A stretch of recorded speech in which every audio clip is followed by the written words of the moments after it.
In life, there's a principle of cause and effect. When someone punishes you, the natural reaction is often to retaliate, especially if you have the means. This applies not just to individuals, but entire nations. Take the current situation with the United States, for example. While the U.S. has been able to pressure its neighbors, the 10% tariff on China is now backfiring. This is no longer the China of the 1990s or even 2010. Today, China stands as the world's largest manufacturing powerhouse, outpacing the U.S. economically. This makes Trump's so-called four-dimensional chess look like a significant mistake. Beijing has recently announced a 10% tariff on cars imported from the U.S.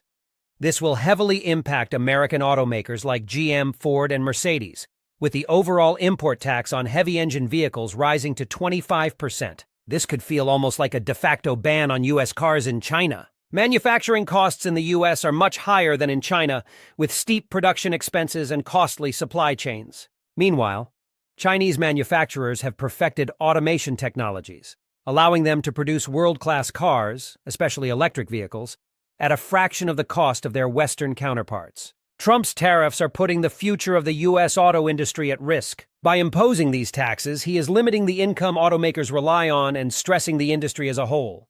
During his campaign, Trump warned U.S. auto workers that without his leadership, the U.S. auto industry could vanish in 2 to 3 years, and that China would dominate with electric vehicles. While the U.S. may have an abundance of gasoline, China is focused on electric vehicles, and that's becoming increasingly clear. Trump's stance on this issue now appears increasingly short-sighted, revealing a fundamental misunderstanding of the global shift in car production.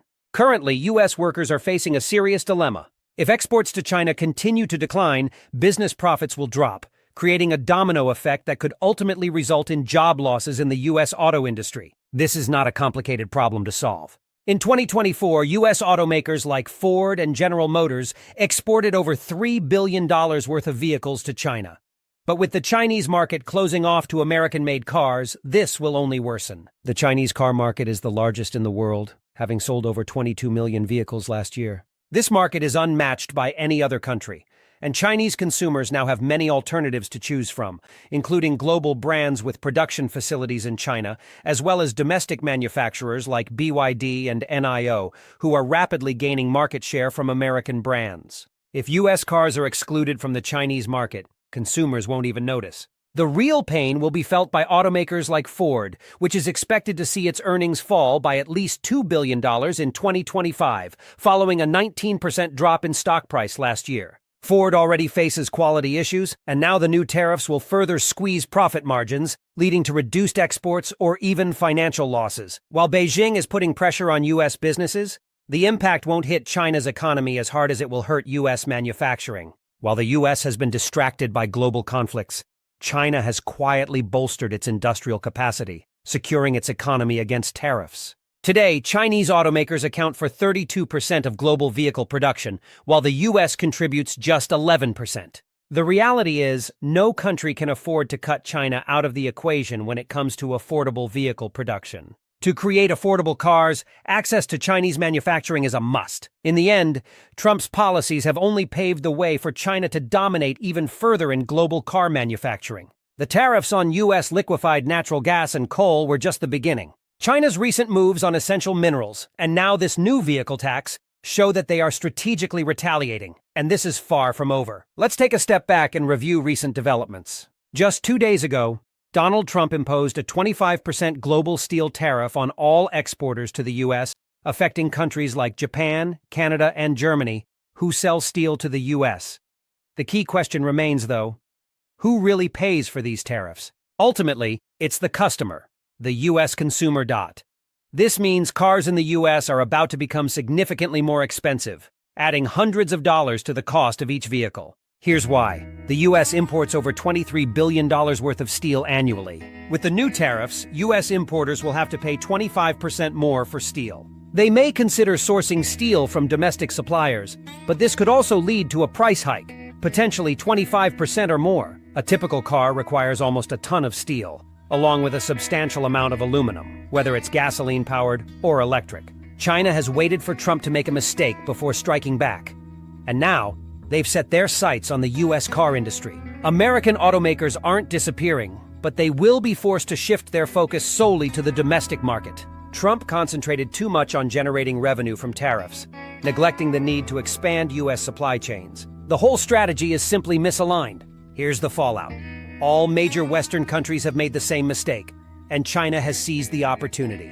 In just under 4 years, China's car exports have surged from near the bottom to first place, growing from fewer than 1 million vehicles per year to almost 5 million. Meanwhile, the U.S. exported only about 900,000 cars last year, and with tariffs in place, that number is expected to drop significantly. When Trump entered tariff talks with the EU, one of his key arguments was that Europeans weren't buying enough American-made cars like Fords and Chevys, while U.S. roads were flooded with German-made vehicles.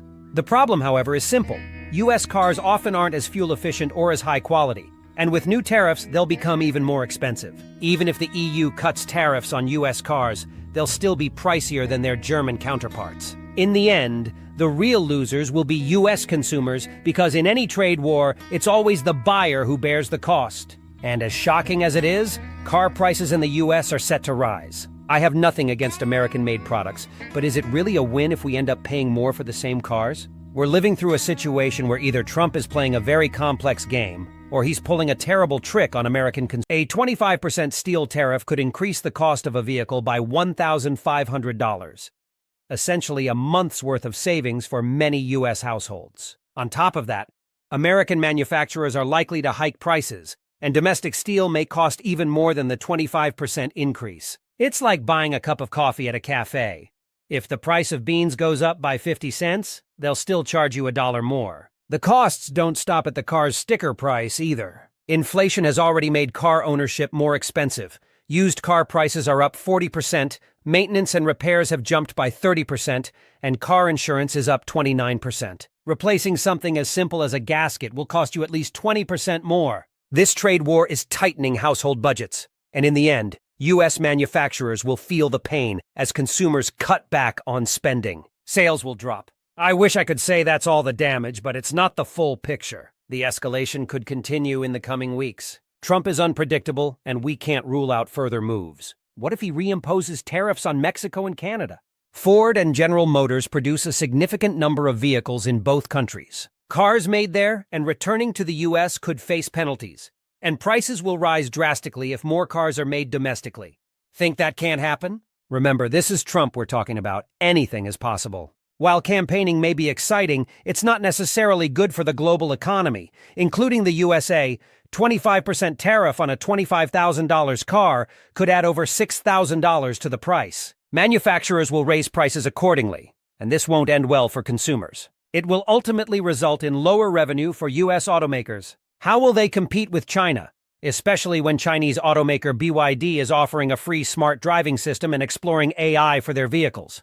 To do this, you need market share, stable finances, and low manufacturing costs, something Chinese automakers have. This trend will continue to impact Western automakers. And Trump's trade war is a perfect example of focusing too much on short-term tariff issues while ignoring the broader, more damaging consequences. The real harm will come from the second and third-order effects, many of which we can't even predict yet. So buckle up because this ride isn't over. What do you think? How big will China's retaliation be against U.S. automakers? Will this push Trump to reconsider his trade strategy? Let me know in the comments below. And don't forget to like and subscribe as we navigate these turbulent times.